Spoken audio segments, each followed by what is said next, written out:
नमस्कार, मैं हूं अंशिता। बिजनेस टाइकून सुब्रतो रॉय की इससे ज्यादा बड़ी दुर्गति क्या होगी कि उनके बेटों ने उन्हें मुखाग्नि तक नहीं दी। क्या ये उन लाखों गरीबों की आह का असर है कि दो दो बेटे होने के बावजूद सुब्रतो रॉय को उनके पोते ने मुखाग्नि दी? क्या इसे उनके कर्मों का फल नहीं कहा जाएगा?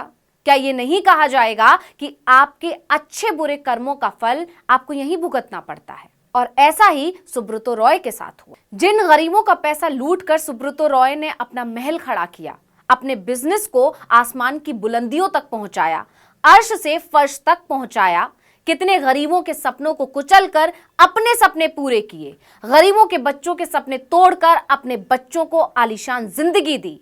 गरीब मजदूरों ने सहारा में पैसे निवेश करके बड़े बड़े सपने देखे होंगे। उन्होंने सहारा पर भरोसा करके अपने खून पसीने की कमाई उसमें निवेश कर दी, इस भरोसे के साथ कि उनके बच्चों का भविष्य उज्जवल होगा। लेकिन इसके उलट सुब्रतो रॉय ने उन गरीबों का भरोसा तोड़कर अपने बच्चों का भविष्य उज्जवल बनाया। और समय का फेर देखिए, वो ही बच्चे उनके आखिरी समय में ना तो उनके पास मौजूद थे, ना ही उनके निधन के बाद उन्हें मुखाग्नि देने आए। जिन बच्चों के लिए उन्होंने लाखों गरीब लोगों की आह ली, उन्हीं बच्चों ने उनका साथ छोड़ दिया। सहारा समूह के संस्थापक सुब्रत रॉय का 16 नवंबर को उत्तर प्रदेश के लखनऊ में अंतिम संस्कार किया गया। उम्मीद थी कि ऐसे समय पर तो उनके दोनों बेटे सुशांतो और सीमांतो रॉय भारत आएंगे, लेकिन जब खबर आई कि सुब्रतो रॉय को मुखाग्नि उनके पोते हिमांक रॉय ने दी, तो हर तरफ सिर्फ इसी बात की चर्चा थी कि ये सुब्रतो रॉय के किए की सजा है, क्योंकि अपने दोनों बेटों को आलीशान जिंदगी देने में सुब्रतो ने कोई कमी नहीं छोड़ी थी। सबसे ज्यादा चर्चा में रही थी इन दोनों बेटों की शादी। इस शादी में उन लाखों गरीबों मजदूरों के खून पसीने की कमाई को पानी की तरह बहाया गया था। एक रिपोर्ट के मुताबिक साल 2004 में उनके दोनों बेटों की शादी में 500 करोड़ से ज्यादा रुपए खर्च हुए थे।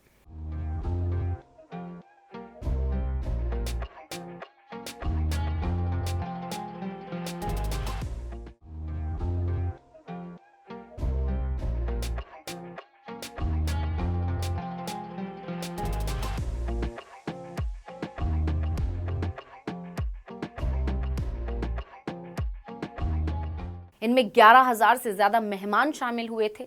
शादी का कार्यक्रम 4 दिन तक चला था। मेहमानों को वेन्यू तक लाने के लिए निजी जेट्स का इस्तेमाल हुआ था। इस शादी के चर्चे सालों साल तक लोगों की जुबान पर थे।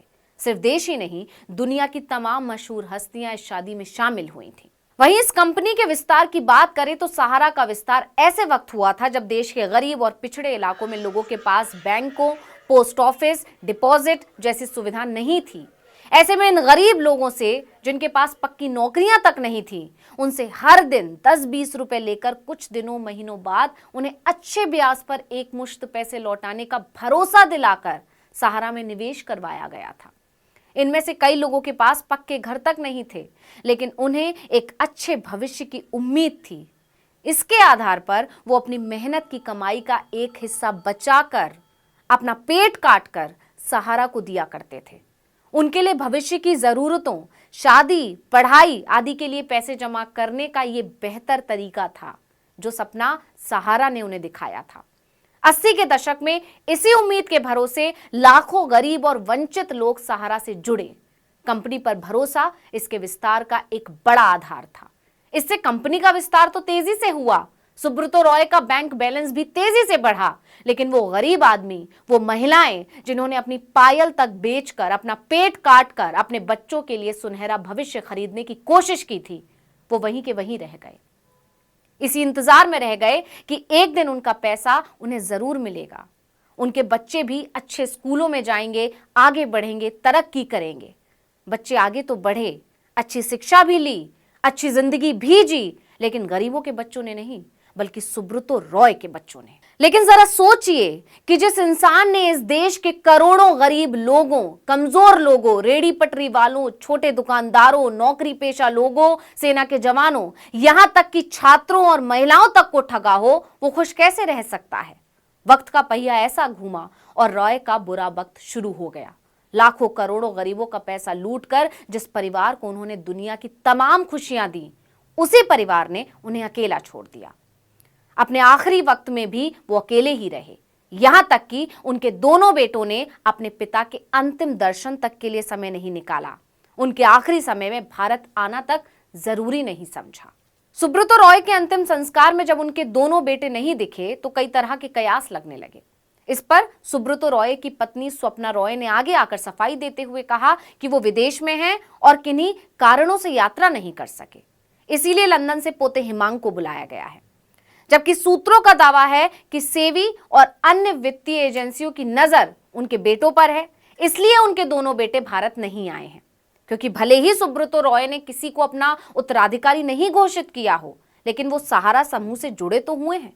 इसलिए अब सहारा समूह पर जितनी भी देनदारी है उसको लेकर उनकी जवाबदेही बनती है, यानी सुब्रतो के बेटों की, जिससे वो बच रहे हैं। और यही वजह है कि उन्होंने अपने पिता के अंतिम दर्शन तक से दूरी बना ली। सुब्रतो अपने परिवार के लिए किस हद तक समर्पित थे, इसका अंदाजा ऐसे लगाइए कि उन्होंने पहले ही अपने परिवार को मैसेडोनिया की नागरिकता दिलवा दी थी। उनकी पत्नी और दोनों बेटे मैसेडोनिया में रहते थे, यानी लाखों करोड़ों गरीब परिवारों के पैसे से सुब्रतो ने अपने परिवार का भविष्य सुरक्षित कर लिया था। इन गरीबों का भविष्य सुधारने, सुरक्षित करने का भरोसा दिलाकर इतना बड़ा विश्वासघात किया, जिसकी सजा आखिरी समय तक मिली, यहां तक कि मरने के बाद भी। खैर, सुब्रतो इस दुनिया से जा चुके हैं, लेकिन अपने पीछे एक बहुत बड़ा सवाल छोड़ दिया है कि आखिर सहारा के लाखों निवेशकों का अब क्या होगा। निवेशकों को अपना पैसा कैसे मिलेगा, मिल पाएगा भी या नहीं। दावा किया जा रहा है कि सुब्रतो रॉय सहारा के निधन से रिफंड की प्रक्रिया प्रभावित नहीं होगी। केंद्र सरकार ने हाल ही में सहारा के निवेशकों को उनका डूबा पैसा वापस दिलाने के लिए पोर्टल लॉन्च किया है। इसकी मदद से सहारा निवेशकों को उनकी निवेश की गई राशि वापस दी जा रही है। केंद्र सरकार ने कुछ महीने पहले ही सहारा रिफंड पोर्टल लॉन्च किया था। सहारा श्री की मौत से इस रिफंड प्रोसेस पर कोई असर नहीं होगा। सुप्रीम कोर्ट ने साल 2012 में सहारा निवेशकों को राहत देते हुए उनके पैसे ब्याज समेत वापस करने का आदेश दिया था। सुप्रीम कोर्ट के फैसलों का लाभ लगभग 3 करोड़ निवेशकों को मिलेगा। खैर, वापस आते हैं मुद्दे पर, तो सुब्रतो रॉय के निधन के बाद हर किसी की जुबान पर एक ही बात है कि गरीबों की ऐसी आह लगी कि ना बीबी मरे पति को देखने पहुंची, ना बाप के अंतिम दर्शन को बच्चे पहुंचे। इतना पैसा आखिर किस काम का। तो इस वीडियो में इतना ही। आपसे अनुरोध है, YouTube पर हमारे चैनल आर्टिकल 19 इंडिया को सब्सक्राइब कीजिए, Facebook पर लाइक कीजिए, कमेंट करके बताइए आपको हमारा ये वीडियो कैसा लगा। आने वाले दिनों में हम और किन मुद्दों पर वीडियो बनाएं ये भी जरूर बताइएगा। ट्विटर हैंडल है article19_India, इसे भी फॉलो कर लीजिए। नमस्कार।